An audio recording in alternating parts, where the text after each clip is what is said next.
On June 10, 1912, Josiah and Sarah Moore, their 4 children and 2 visiting guests were bludgeoned to death inside this quiet Iowa home. The crime remains unsolved and much of the home is still intact from that fateful night, with no running water or electricity, which provides that special ambiance for the many who have shelled out $400 plus to stay a night. But visit the Villisca Axe murder house at own risk. In 2014, a paranormal investigator who booked a room wound up stabbing himself by morning. Legend has it that the cause of all the mayhem at one of the most disturbing haunted houses in America stems from a little girl who was the victim of a botched appendectomy during a house call at the turn of the century. A family who lived in the Sallie house in the 90s documented their experience on the TV show Sightings, which talked of flying objects, frequent apparitions and scratching, gouging and shoving, mainly directed at the male owner. The home is now vacant but is a popular pick for paranormal researchers who have been asking if additional malevolent spirits have since moved in. American Horror Story Coven has reignited interest in this famous French Quarter haunt. In the series, Kathy Bates plays real-life socialite and serial killer Madame Delphine LaLaurie, who orchestrated a torture chamber for slaves at the Royal Street mansion from 1831 until 1834, when responders to a fire uncovered her dark secret. LaLaurie's victims are said to haunt the property to this day. Passers-by say they can hear shouts, moans and weeping, and some say they have seen ghostly faces from the upstairs windows. Yet, the house's ghastly history hasn't stopped wealthy buyers. Before losing the home to foreclosure in 2009, actor Nicolas Cage owned the house, and today a wealthy oil tycoon is said to hold the deed. It's the age-old tale of neighbors at war. A woman named Kate Batts believed her neighbor John Bell cheated her out of some land, and so, lying on her deathbed in the early 19th century, she swore she would haunt him forever. The Bell family said they experienced physical attacks, heard chains dragged across floors, noises in the walls, and saw odd-looking animals on their farm, including a dog with a rabbit's head. Today you can tour the property's cave-in reconstructed cabin and stop by for the annual Bell Witch Festival. The city that never sleeps is probably just too afraid of the House of Death to close its eyes. The famous brownstone off of Fifth Avenue that is reportedly terrorized by a whopping total of 22 ghosts.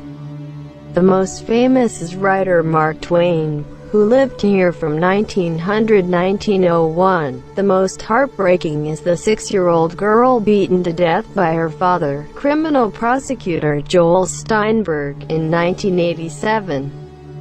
In addition to sightings of Twain and the young girl, residents say they have seen visions of a lady in white and a gray cat. Lizzie Borden is still laughing about getting away with murder, according to some. Late at night she can be heard cackling at the top of the stairs near where she gave her stepmother 40 whacks. But she's not the only spirit who haunts the scene of the 1892 crime. Both of her axed parents are said to stalk the grounds, as does a maid screaming for help, according to guests of the Now Museum and B&B. Lizzie Borden House attracts guests from all over the world, especially for the anniversary reenactment every August. Her husband developed the gun that won the West, which came back to bite Sarah Winchester in the butt. After losing her husband and a young daughter, the widow Winchester consulted a spiritualist who alleged the family was being haunted by American Indians, Civil War soldiers and others killed by the famous rifle. It was recommended that Winchester move west and use her $20 million inheritance to continuously build a home to appease the spirits. What was erected between 1884 and 1922, now known as the Winchester Mystery House, was a sprawling 160-room mansion with haphazard architecture that leads touring guests to nowhere, though there are spirit guides. This brick mansion, built for a prominent merchant in 1784, is at the exact site where Sheriff George Corwin, a major figure in the Salem witch trials, lived, died and was buried in 1697, though later exhumed. Corwin was known as the Strangler for the 19 men and women executed for witchcraft under his watch. He is said to still creep around the grounds, with some visitors claiming they have been choked by him, and he's apparently not alone. One of his victims was famously captured in all her disheveled glory by a realtor taking photos of the property.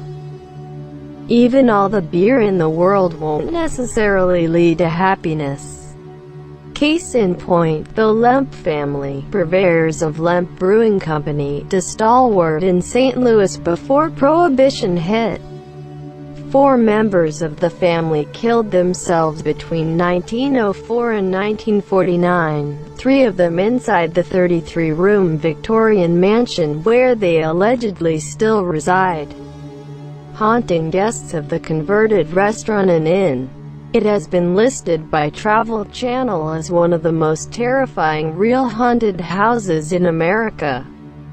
The drama the Snedeker family experienced in the 80s living in this haunted house and former funeral home was crazy enough to be turned into a popular horror flick in 2009. That pic is of the movie House, the Real House.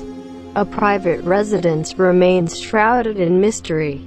During a 2-year span, both of the Snedeker parents claimed to have been physically assaulted and sodomized by demonic spirits, and said their son Philip was often visited by a creepy man with long black hair.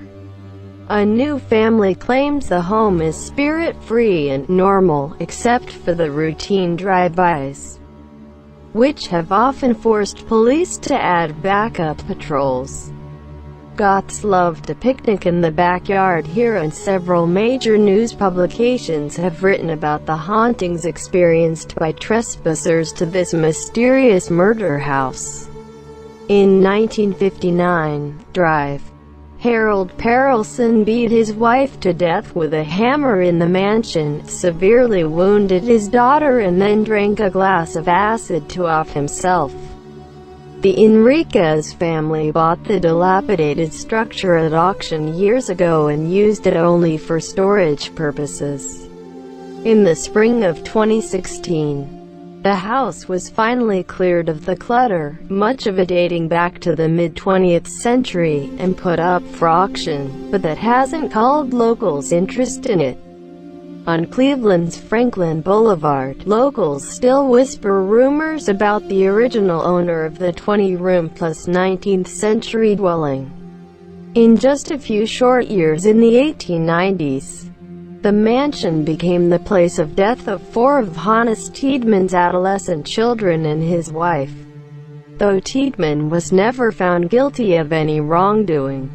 Today some people claim he hung his 13-year-old illegitimate daughter and made it appear like a suicide, and that he killed his mistress in a secret passage. Known as the most haunted house in Ohio, the castle is rumored to be visited by ghosts. The waiters at this inn won't be the only ones dressed up in Civil War-era clothes. Expect to see some long-dead Confederate soldiers clad similarly as well. During the Battle of Gettysburg, many of the South's soldiers hid and died, which explains the 100-plus bullet pox in the brick walls. After the fighting in the area was over, the house became a hospital for soldiers. whether at the inn or in the area, learn about some of the weird supernatural occurrences during a ghost tour. A total of 11 reported spirits have been known to haunt the grounds, including passengers of a shipwrecked ferry, a former slave, and Grace Sherwood, a woman who was accused of being a witch and was tried by ducking in the 1700s. These days, when you visit the Historic House Museum to admire the Federal-style architecture, listen carefully and you might hear Grace yelling at her dead dog, Tobias. The unsinkable Molly Brown was one of the only people to survive the Titanic, but she wasn't entirely unstoppable. She died in New York in 1932. It's said Brown, along with her husband and mother, still haunts the prized Victorian home, acquired in 1893, where she spent much of her adult life and which is now a museum with artifacts from her life. Visitors say they have seen apparitions in the dining room, rearranged furniture, and similar strange occurrences in the former room of Brown's child Catherine, who died at a young age.